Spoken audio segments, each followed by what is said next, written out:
भी भट्टा लगा देंगे। नहीं, इसका तो भट्टा नहीं लगेगा यार। हम बोल रहे हैं ना, सरकार नहीं लगे तो फिर बात। पाकिस्तान में ये गवर्नमेंट खुद ही इजाज़त करती है और खुद ही बेड़ा गर्क कर देती है इंशाल्लाह। सब ये कहाँ लेके जा रहे हो ये सब? ये हम औरंगी टोल ले जा रहे हैं। औरंगी टाउन? हाँ जी, कौन से नंबर? ये 10 नंबर। 10 नंबर जा रहे हैं। कितने, 3 पैनल है, 4 हैं? 3 है। 3 है।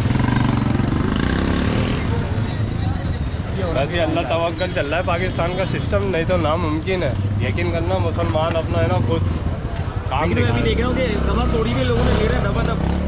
भाई कमर तो तोड़ी भी है ना। आप यहाँ से बिजली का बिल है ना, जिसके घर में एक पंखा है, मेरे घर में एक पंखा है, मगर 5,000 रुपये का बिल है। बताओ कहाँ से पूरा करेंगे? तुम ये बता दो। इस महीने का बिल क्या है आपके घर का?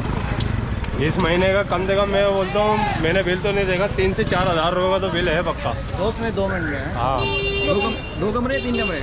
एक ही कमरा है बड़े भाई, 2 कमरे की तो फिर टांगे छत से लग जाएंगी। नहीं, इस